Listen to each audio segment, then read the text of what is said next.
Bonjour, je suis Marie-Alice et je compte bien vous emmener. Où cela me diriez-vous? Dans des pays fantastiques, sur des planètes colorées, enchantées et parfois même magiques. Mon intention est de vous raconter des histoires, mais pas à perdre la tête, non, tout au contraire. Mais des histoires pour imaginer, voyager et surtout vous évader. Alors c'est parti, je vous emmène.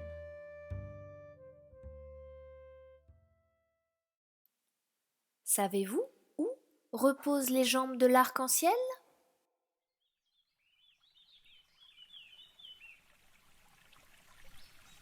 Hatsazi Bagani était un garçon solitaire. Il vivait au bord d'un grand fleuve, dans une petite hutte dont l'intérieur était tapissé de plumes d'oiseaux. De ces mêmes oiseaux, qui représentaient sa principale nourriture, il allait les chasser loin dans les prairies et il les traquait pour survivre avec beaucoup d'acharnement.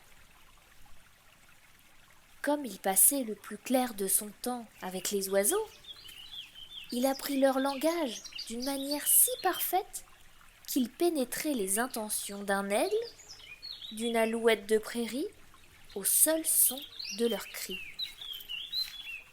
La solitude avait appris à Hatsazi Bagani encore bien d'autres choses. Il comprenait aussi le murmure du vent qui se précipitait au-dessus de la prairie. Il savait ce que la terre lui répondait par le bruissement de l'herbe. Pourtant, une chose échappait toujours au jeune chasseur: la discussion entre la mère-terre et le soleil pourpre lorsqu'au soir, celui-ci descendait vers l'horizon et allait se blottir dans les bras de la terre. Cependant, un jour, alors qu'Hatsazi Bagani préparait comme à son habitude son déjeuner d'oiseaux, le soleil et la terre-mère, en personne, lui rendirent visite. La mère déclara: « J'ignore si c'est à moi que tu appartiens ou à l'empire des airs, mais jusqu'à présent tes pieds touchent la pierre, le sable et l'herbe, et tu dois obéir aux mêmes lois qu'observent les autres hommes. Tu dois prendre une femme. » Et le soleil de continuer: « J'ignore si tu appartiens à la mère-terre, parce que tu marches sur la pierre, le sable et l'herbe, mais tu parles le même langage que les oiseaux et le vent, qui, certes, descendent sur terre pour y tenir conseil, seulement en dehors de cela, ils vivent dans mon empire. Aussi, tu iras chercher ta femme, par un chemin jamais emprunté par les hommes. Par 3 fois, la lune s'est déjà dilatée comme la pupille de l'œil d'un épervier, et par 3 fois, elle s'est contractée au point de ressembler à une défense du sanglier depuis le jour où j'ai vu pour la dernière fois un homme, répondit le jeune Indien. Comment veux-tu donc que je me trouve une femme? De quelle tribu doit-elle venir? Ta future femme, répondit le soleil, est l'aînée de 2 sœurs qui s'appellent Dobé-Déclade, celles que le soleil n'éclaire pas. Elles sont enfermées dans l'obscurité et moi-même, je n'ai encore jamais aperçu leur visage. Elles vivent au fin fond du Pueblo, dans une maison érigée sur un rocher et que, jusqu'à présent, elles n'ont jamais quittée. Et qui a emprisonné ces 2 sœurs dans les ténèbres? Interrogea le jeune homme. Les oiseaux, continua à expliquer le soleil. Si les sœurs sortent de leur sombre prison, les oiseaux les piqueraient dans leur bec jusqu'à la mort, car ils leur envient leur beauté. Ainsi, les 2 Dobé-Déclade continuent à être prisonnières de l'ombre, et toi seul peux les en délivrer. Mais comment m'y rendre d'ici, de cette prairie déserte et infinie? se dit Atsado Bagani à part lui. Je vais t'aider, s'empressa de lui proposer le soleil. Je vais dresser un pont entre ta hutte et leur pueblo, et je vais vous transformer, toi-même et les jeunes filles, pour que les oiseaux ne vous reconnaissent pas sur votre chemin de retour. D'accord, décida le jeune Indien. Je vais épouser l'aînée des Dobé d'Éclade, celle que le soleil n'éclaire pas. Dès que le soleil entendit sa réponse, il se pencha aussitôt sur l'épaule de la mère Terre et lui souffla quelque chose dans l'oreille. Devant l'Indien, surgit alors un arc gigantesque, divisé en 4 bandes de couleurs différentes. Il étincelait de bleu, vert, jaune et rouge, et montait très haut dans le ciel pour redescendre très très loin sur la terre. Ainsi, l'arc-en-ciel apparut sur la terre. « Monte sur mon pont !» ordonna le soleil au jeune homme. « À l'autre bout, tu trouveras ta femme. » Dès qu'Atsosi Bagani eut fait le premier pas sur l'arc multicolore, il perdit son aspect humain. Il se transforma en énorme papillon dont les couleurs se confondaient complètement avec celles de l'arc-en-ciel. Il oublia ses chasses aux oiseaux et son ancien nom. Désormais, c'était l'homme papillon qui franchissait le pont d'arc-en-ciel pour libérer les jeunes filles de la nuit éternelle. Il battait des ailes et plongeait de temps à autre dans les couleurs. Il poursuivit son chemin dans les airs et l'arc-en-ciel le guida. Les oiseaux qui le croisaient en passant ne le remarquèrent même pas. Il jeta un coup d'œil vers le bas et resta figé de stupeur à la vue de toute cette beauté qui s'étendait sous lui.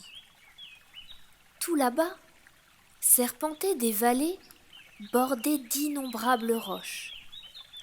Certains de ces rocs étaient à leur sommet comme coupés d'un coup d'un tomahawk gigantesque, d'autres se dressaient vers le ciel, tels les doigts allongés des géants qui venaient de lancer ce tomahawk. Dans les gorges serpentaient des rivières argentées, aux rives parsemées des tentes de ses frères de couleur. Les colonnes de fumée s'élevaient paresseusement des feux allumés. Lorsque le pont commença à descendre, après un long vol, l'homme papillon aperçut à son bout une grande maison de pierre qui coiffait un haut rocher escarpé. Il se posa sur son toit et s'approcha d'une ouverture sombre qui ouvrait le passage vers une profondeur inconnue. Tout au fond de la cavité étaient assises dans la pénombre les 2 sœurs abandonnées, occupées à tisser un tapis magnifique aux couleurs de l'arc-en-ciel. Elles y tissaient des ornements qui rappelaient les sinuosités des rivières et les rochers dentelés qui surplombaient les canaux. Elles recréaient sur le tapis l'image d'un monde qu'elles n'avaient encore jamais vu. L'aîné des Dobé d'Éclade leva les yeux de son travail et tourna la tête vers l'ouverture dans le toit qui laissait entrer un mince filet de lumière. « Regarde, ma petite sœur, un papillon vient d'entrer en volant chez nous, dit-elle. Tu le vois ? Tout là-haut, en train de se poser sur le dernier barreau de l'échelle. Sais-tu ce que nous allons faire ? S'écria l'autre sœur en frappant joyeusement dans les mains. Nous allons l'attraper et nous tisserons les magnifiques motifs qui ornent ses ailes sur notre tapis. Ne t'approche pas de lui, s'effraya l'aîné des Dobé d'Éclade. Si tu avances jusqu'au pied de l'échelle, et si un seul rayon de soleil t'atteint, tu seras perdu. La lumière t'attirerait vers le haut, et tu ne voudrais plus jamais retourner dans les ténèbres. Mais ces avertissements vinrent trop tard. L'agile petite sœur se tenait déjà sur le premier barreau de l'échelle, et sa chevelure étincelait au soleil, qui passait à ce moment-là juste au-dessus de la maison. Sans réfléchir, l'aînée s'élança au secours de sa sœur, mais elle aussi, à son tour, succomba au pouvoir magique des rayons de soleil. Enivrées par la lumière, les deux sœurs montaient à l'échelle en tendant les mains vers le papillon qui voletait d'un barreau à l'autre, les attirant de plus en plus haut. Ce fut ainsi que les deux sœurs, d'Obédéclade, se retrouvèrent sur le toit de la maison et oublièrent leur ancien nom. Elles n'étaient plus celles que le soleil n'éclaire pas, car celui-ci était en train de les caresser sur leurs joues, leurs bras et jambes. Et le papillon ne tentait plus de leur échapper. Il se transforma en beau jeune homme dont le regard pétillait et dansait comme les rayons de soleil. « Qui es-tu » demandèrent les jeunes filles étonnées. « Auparavant, je m'appelais Hatsosi Bagani. Mais à présent, je suis l'homme papillon, » répondit le jeune homme. « Je suis venu vous chercher. Le soleil m'a donné l'aînée de vous deux pour femme et la cadette sera ma nouvelle sœur. » Mais déjà les oiseaux venaient de remarquer dans le ciel l'arc de couleur et leur prisonnière à l'une de ses extrémités. En poussant des cris stridents, force bande d'oiseaux se dirigèrent immédiatement à tire-d'aile vers le pueblo. Le soleil dissimulé derrière de gros nuages de pluie assistait à la scène et s'empressa de changer le jeune homme et les deux sœurs en papillons qui purent ainsi entreprendre la traversée du pont. Vainement, les oiseaux décrivirent des cercles au-dessus du toit de la maison. Vainement, ils s'éparpillèrent ensuite dans toutes les directions à la recherche des fugitifs. Aucun d'eux ne parvint à découvrir les trois délicats papillons. Sains et saufs, la fiancée, sa sœur et l'homme papillon regagnèrent bientôt la hutte au bord du fleuve. Le soleil fut le témoin de leur mariage, et la mère terre parfuma la fête de l'odeur de milliers de fleurs. L'homme papillon se rappela son ancien nom. Il redevint Hatsosi Bagani, qui ne se transforma plus jamais en papillon. Cependant, les deux jeunes filles ne réussissaient pas à s'habituer à leur nouveau foyer. Jamais la nuit ne pouvait les bercer d'un doux sommeil, car leur couche garnie de plumes d'oiseaux, leur éternel ennemi, les effrayait terriblement. Et lorsqu'enfin la nuit cédait son règne au jour, comment pouvaient-elles manger de la chair d'oiseau ? Aussi continuèrent-elles à se nourrir avec de l'eau de pluie, comme elles le faisaient dans leur pueblo. Dans la hutte exiguë, transpercée de soleil, la nostalgie de leur maison spacieuse et ombrageuse s'empara d'elles. « Laissez-nous faire un saut dans notre maison, » supplia-t-elle à l'Indien. Mais celui-ci répétait toujours la même chose. « Seul le soleil peut décider de votre voyage. Lui seul pourrait vous autoriser à revoir votre maison. » Mais les sœurs ne voulaient rien demander au soleil, car tous les jours elles allaient au bord du fleuve et se glissaient dans l'eau pour échapper à la chaleur cuisante de ses rayons. Et le soleil, de son côté, ne se réjouissait guère en voyant que celle que le soleil n'éclaire pas lui préférait encore et toujours l'obscurité profonde. Mais pour leur être agréable, il descendit un jour jusqu'aux jeunes filles et dit « Bien, si vous le désirez tant, allez voir votre sombre demeure. Cependant, après votre fuite, les oiseaux sont devenus bien méfiants et votre déguisement en papillon ne vous protégerait plus de leur bec. Vous devez donc prendre avec vous des armes qui viendraient à bout du plus grand vol d'oiseaux. » Puis, le soleil plaça dans chaque main un gros grêlon, pareil à ceux qui fouettent les herbes quand un orage se déchaîne sur le pays.